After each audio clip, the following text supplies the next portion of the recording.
आस्था का महापर्व छठ पूजा में आप सभी को स्वागत है। अभी हम आए हुए हैं जुहू चौपाटी में। यहाँ पे भव्य और दिव्य तरीका से छठ पूजा का आयोजन किया गया है और उस जो आयोजक हैं यहाँ पे फूल सिंह जी हैं और बिहार प्रकोष्ठ के नेता रह चुके, मुंबई बीजेपी के बड़ा नेता है। भारतीय बॉलीवुड में कार्य बहुत बढ़ चढ़ के इनका एक वर्चस्व है और बहुत अच्छे कलाकार है। तो हम उनसे जो जानना चाहते हैं जो कि भव्य और दिव्य तरीका से जो छठ पूजा का आयोजन किए हैं, जो इस तरह किन किन तरह का कोई कठिनाई भी आया है और इस तरह के पिछले बार का जो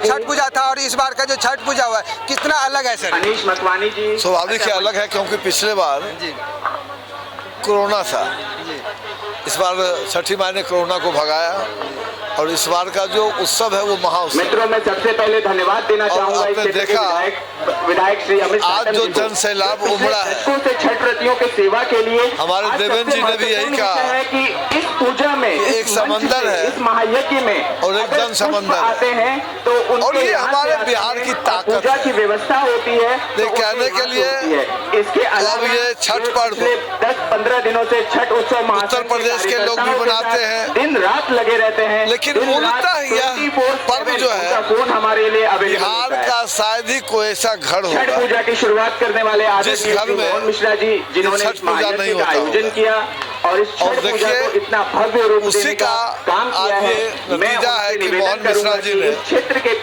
आज से 29 साल पहले स्वागत करें, ये कल्पना किया होगा छठ पूजा का उन्हें अपना और आज इतना विशाल रूप यह छठ पूजा ले रहा है। सब छठी माई की कृपा है। सर चूंकि आप बिहार के नेता हैं, बिहार में आपका एक अपना वर्चस्व है, जान आपको पॉपुलैरिटी है और बिहार में ना छठ मना करके आप मुंबई में मनाते हैं। सर इसका क्या कारण क्या है सर? इस क्षेत्र के बिहार में जो भी भारतीय जनता पार्टी से खड़ा हो तो छठ हो ही रहा है। विजयी बन करके मैं मुंबई में छठ इसलिए मनाता हूँ कि मैं मुंबई रहता हूँ, परिवार के साथ रहता हूँ सुधा सिंह जी और करीब 20 सालों से यहाँ रहता हूँ जी, रेणु हंसराज जी और मुंबई अध्यक्ष रहा हूँ 2 बार।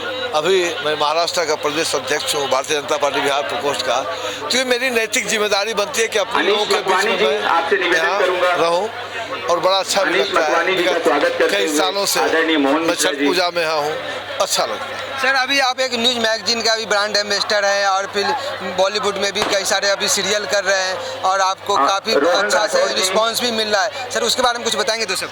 देखिए हमारी सब मेहनत का खल है, छठी मैया की कृपा है हम पे कि चूँकि मैं काम को बहुत प्यार करता हूँ और मैं अपने आप को हमेशा व्यस्त रखना चाहता हूँ और मुझे अच्छा भी लगता है। और पत्रकारिता जो है आज से जीवन की जब शुरुआत मैंने की थी लगभग 30 साल पहले, उसमें भी मैं पत्रकार हुआ करता था। धीरे धीरे कलाकार हो गया, अब कलाकार से फिर से पत्रकार हो गया, तो अच्छा लग रहा है। और पत्रकार और कलाकार में सिर्फ इतने अंतर है, एक कला के बाद कार है, एक पत्र के बाद कार है, दोनों में कार है, इसलिए हम कलाकार भी हैं और पत्रकार भी। छठी मैया की कृपा से ये कार जो है ना कलाकार के साथ चलता रहे। लेकिन मैं सर ये अभी बिहार के संदर्भ में कुछ बात कर लेता हूँ आपसे।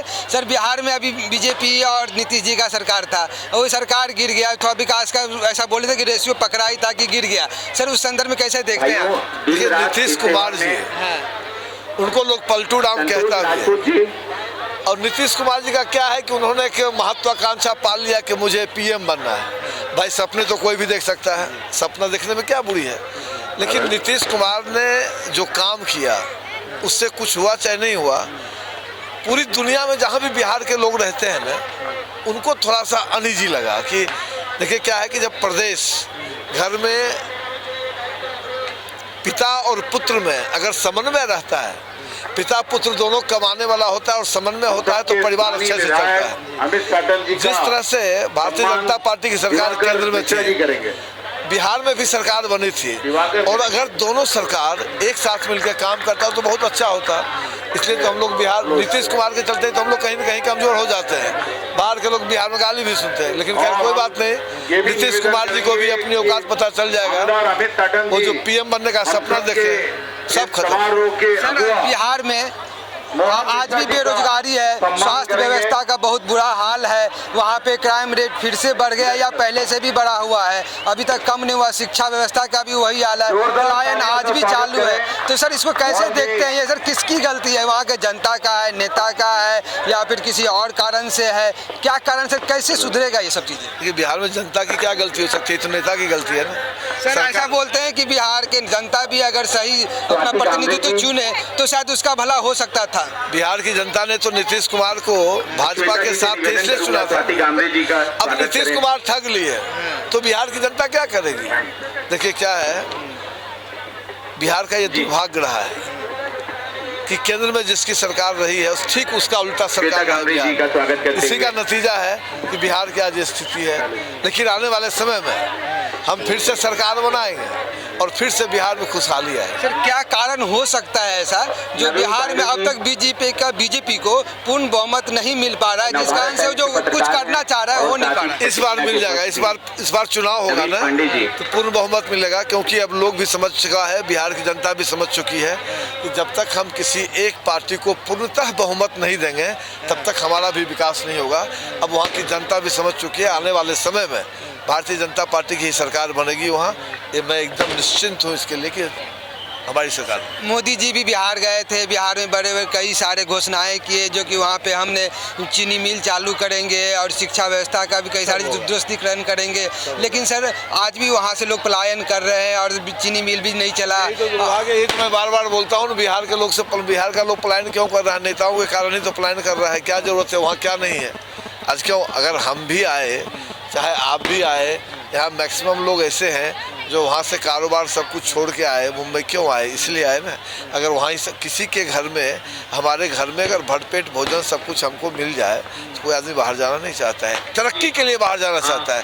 तो जो भी लोग बाहर से पलायन, देखिए जो कहने का है ट्रेन से भर के आ रहा है, ये भर, अरे सब अपनी तरक्की के लिए आ रहा है।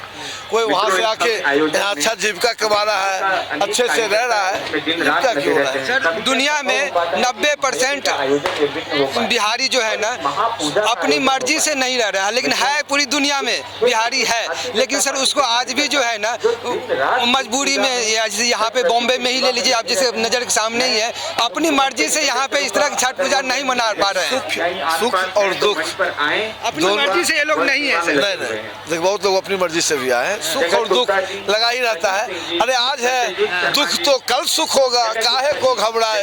अरे छोटी सी जिंदगी है, देखो इतना आनंद ले रहा है लोग, पटाखा फोड़ रहा है, कौन बिहारी कष्ट में है? सब मजे में है, कहीं कुछ नहीं है। बिहार को ये मत बोलिए कि बिहारी कष्ट में है, हम कष्ट में हैं। अब देखिए हमको कहीं लगता है मैं हम सुखी हैं, लेकिन कुछ तो मजबूरी है सर। देखिए आपको लगता है सब सुखी है, जितने भी बिहार के लोग हैं ना, अब 2-4% तो हर जगह दुखी होता है, उसको आप कुछ नहीं कर सकते। सर अभी लेटेस्ट की बात करें, रेलवे स्टेशन पे मैंने गया था और रेलवे स्टेशन पे पुलिस डंडा मार मार के एक बॉगी में जहाँ 60 से 70 लोग घुसते थे, वहाँ पे कम से कम 1000 लोग को जबरदस्ती डंडा मार मार के घुसाया गया। सर इसमें तो सर हमारे केंद्र का भी तो योगदान हो सकता था कि कुछ और एक्स्ट्रा ट्रेन देते। ये केंद्र सरकार की बात है। देखिए भीड़ जब ज्यादा होती है ना कहीं भी, सर ये तो फिक्स डेट है ना, किस डेट में छठ पूजा होगा? आपकी बात मैं वहाँ तक पहुँचाऊंगा, रेल मंत्रालय तक, ये आइंदा ऐसा काम मत करें, लोगों को सही से जाने दें। बहुत बहुत धन्यवाद आपका, और अच्छे हैं ना आप? बहुत बहुत धन्यवाद।